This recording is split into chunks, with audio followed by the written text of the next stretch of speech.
Bonjour Jean-François Bodin. Bonjour Nicolas. On le disait à l'instant avec Léo Fichou, 80,9% des élèves de terminale ont eu leur bac au premier tour.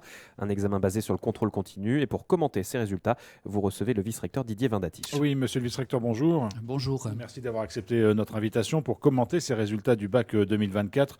Au terme, et ça va être évidemment la première partie de cette interview, au terme d'une année compliquée, il a fallu s'adapter à la réalité de la situation, aux émeutes, à la situation post-émeute et organiser quand même cet examen national. Comment vous vous y êtes pris et est-ce que finalement la seule solution possible, c'était le contrôle continu? Oui, alors c'est effectivement la conclusion d'une année scolaire bien particulière pour nos élèves aussi, qui n'ont pas moins souffert que nous tous des conditions de déroulement de cette année scolaire. Donc nous avons recouru, comme vous le savez, au contrôle continu. Alors tout simplement parce que si nous avions maintenu les épreuves ponctuelles, sachant qu'il y a des élèves qui ont perdu 3 semaines, d'autres un peu plus, ça aurait été très inégal d'un établissement à un autre, et que probablement les élèves auraient eu peut-être un sujet sur des parties du cours qu'ils n'avaient pas eu à traiter. Donc c'était aussi de l'injustice et de l'inégalité. Donc le contrôle continu, recourir au contrôle continu, c'était effectivement probablement, on va dire, la moins mauvaise des solutions, voire même le meilleur ajustement possible à cette année si particulière. Et c'est évidemment une question que beaucoup vont se poser. Est-ce que c'est un bac qui a toute sa valeur aujourd'hui, cette édition 2024 en Calédonie? Alors oui, donc le recours au contrôle continu nous a permis d'organiser une session d'examen. Bon, ça c'est important parce qu'on n'était pas sûr de pouvoir l'organiser, cette session d'examen, il y a 6 mois. Et donc on est en capacité aujourd'hui d'attribuer des diplômes. Ça a rassuré, je pense, les élèves et leurs familles. Et donc les élèves, avec ce diplôme aujourd'hui, peuvent poursuivre leur scolarité post-bac pour ceux d'entre eux qui ont obtenu le bac. Et ce bac, naturellement, a la même valeur qu'un bac acquis en métropole, par exemple, ou que le bac acquis l'année dernière. Ça a strictement la même valeur. Alors, on va revenir peut-être catégorie, entre guillemets, par catégorie, en parlant d'abord du bac général, hein, celui dans lequel il y a plus d'élèves inscrits. 93,5% de réussite, c'est une hausse par rapport à la session de l'an dernier, qui était une session normale et qui était même la première année où le bac se passait sous le régime de la réforme, hein, voilà, et qui est aussi bien supérieure à la session 2021, qui était l'année du Covid. Ce sont des résultats qui sont très satisfaisants pour vous. Ça témoigne finalement que vous avez réussi au cours de cette année scolaire à répondre au mieux aux besoins des élèves? Je crois qu'on peut quand même que se réjouir de ces bons résultats. Et vous avez entendu comme moi les élèves ou vu des élèves hier à la télévision se réjouir Ils sont de contents de leurs l'avoir, oui, résultats bien sûr. et de poursuivre ainsi leur scolarité. Moi, ce que je vois, c'est qu'il ne faut pas comparer les taux de cette année à ceux de l'année dernière, puisque l'année était si particulière. Mais quand on compare à l'année Covid, par exemple, qui est une année pendant laquelle nous avions recouru également au contrôle continu en 2021, et aujourd'hui, nous avons des taux en moyenne qui sont inférieurs au taux de réussite de l'année 2021. Donc, on a maîtrisé en quelque sorte et on peut faire confiance, je pense, à la capacité d'évaluation des équipes enseignantes dans nos établissements pour arriver donc à des taux qui soient mesurés cette année.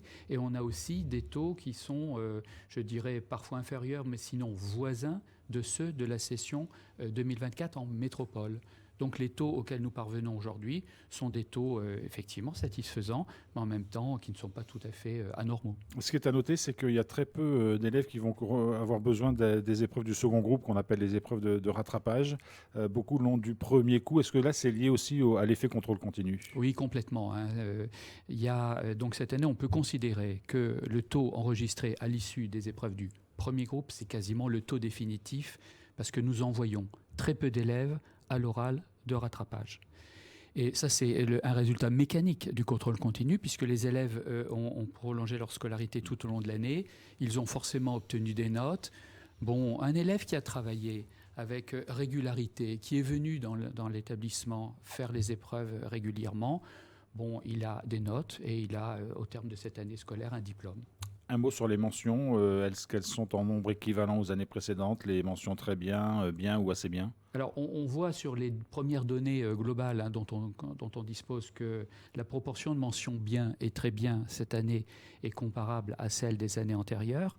Et donc, j'avais rencontré des élèves qui me disaient on peut avoir 20 au bac à une épreuve ponctuelle, mais c'est difficile d'avoir 20 toute l'année au contrôle continu. C'est vrai, il n'empêche que la proportion de mentions bien et très bien est tout à fait comparable à celle des années antérieures. Et donc, les très bons élèves pourront faire valoir leurs mentions et poursuivre leur scolarité après le bac. Alors, un mot sur le bac techno et le bac pro, les bacs professionnels, parce que là, les taux sont un peu moins bons, 76,4% pour le bac techno et 72,6% pour les bacs pro. C'est quand même mieux que les années précédentes. Vous avez dit qu'il ne fallait pas comparer, mais pourquoi traditionnellement ces bacs ont des résultats moindres que les filières générales ? Alors, en voie professionnelle, et ça on l'avait bien détecté déjà l'année dernière, il y avait des élèves qui ne se présentaient pas aux épreuves. Et donc, comme les épreuves sont éliminatoires, ça voulait dire qu'ils n'avaient pas leur diplôme. Donc cette année, on a des élèves qui ont prolongé plus longtemps leur scolarité. Et donc ça c'est bien parce que c'était aussi un effet recherché du contrôle continu que d'inciter nos élèves et leurs familles à nous envoyer leurs enfants le plus longtemps possible. Et donc nous avons moins d'élèves cette année éliminés parce qu'à cause du contrôle continu, ils ont des notes et donc ils ont le diplôme.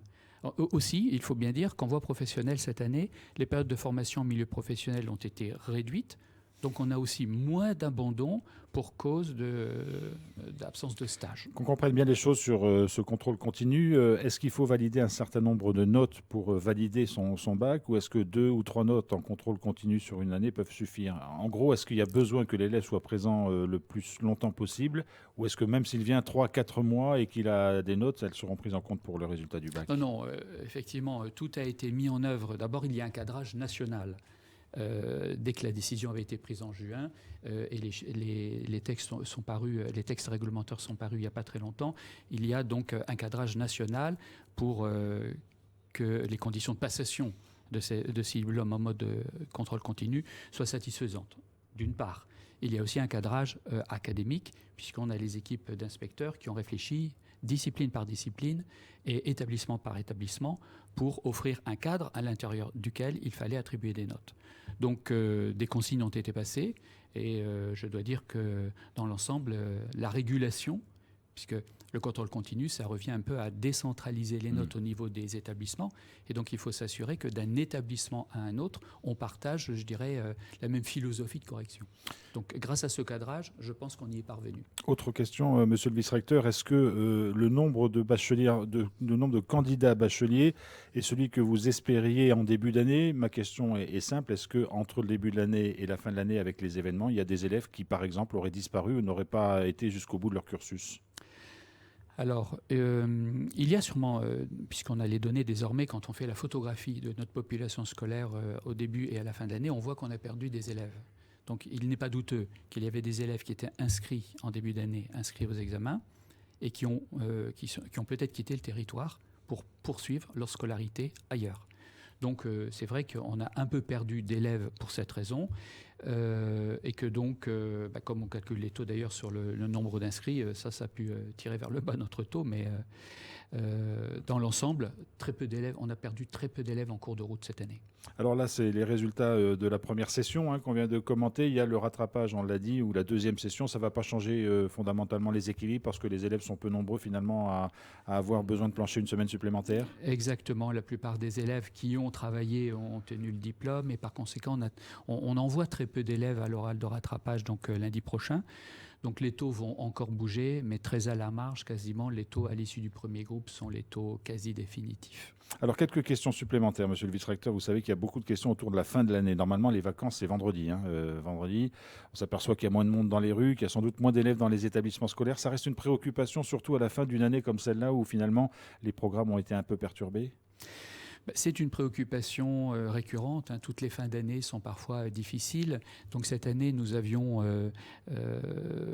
convenu que, puisque les établissements n'avaient pas d'examen à organiser, ils restaient ouverts plus longtemps, ce qui a été le cas. Moi, je me suis rendu dans un certain nombre d'établissements ces derniers jours. J'y trouvais encore des élèves. Mais c'est vrai que les fins d'année, de ce point de vue-là, c'est un peu plus difficile. Mais le contrôle continu nous a permis de reconquérir, en quelque sorte, cette fin d'année. Ce qui ne nous dispense pas d'avoir à réfléchir effectivement à l'organisation des fins d'année scolaires. Alors là, vous travaillez évidemment déjà sur la rentrée 2025. Qu'est-ce qu'on peut en dire ? On sait qu'au niveau des lycées, il y a eu des problèmes, notamment le lycée Petro à Titi. Il y a un autre lycée qui est le collège de Rivière-Salée qui ne rouvrira pas. Vous avez déjà trouvé les solutions pour ça. Comment se présente et comment s'apprécie cette rentrée 2025 ? Bon, évidemment, les conditions de la rentrée désormais sont quasiment acté, hein, et donc nous avons eu à gérer effectivement les 2 grosses fermetures, et donc pour repositionner les élèves et les enseignants. Je voudrais redire à quel point notre DRH a fait un travail très fin qui a été reconnu et apprécié pour repositionner tous les professeurs. Notre difficulté, c'est que naturellement, initialement, nous avions fait des structures sur des constats démographiques établis avant la crise, que nous avions entériné des mouvements en octobre.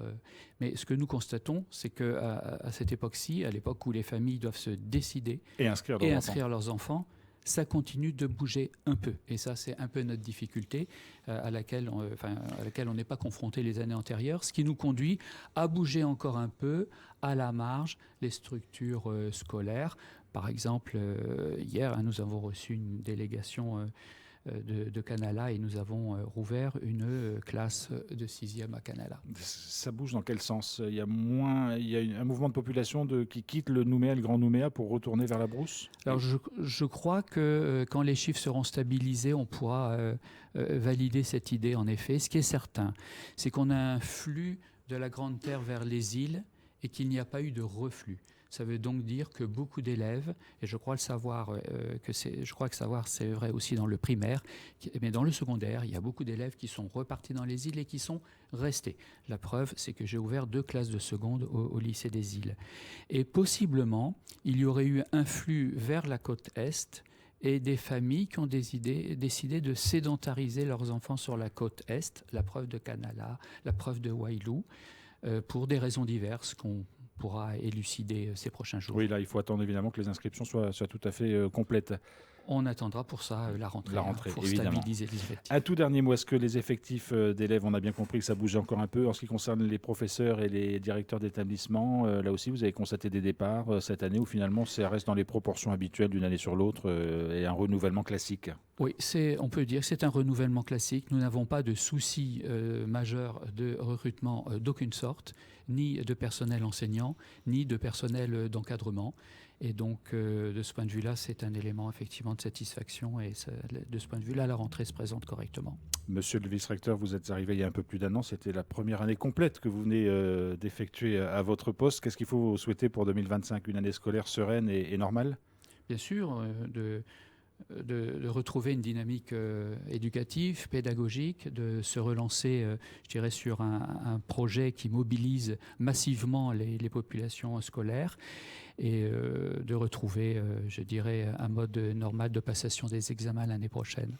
Didier Vindatich, vice-recteur de Nouvelle-Calédonie et directeur des enseignements, merci beaucoup d'avoir accepté notre invitation ce matin. Merci à vous.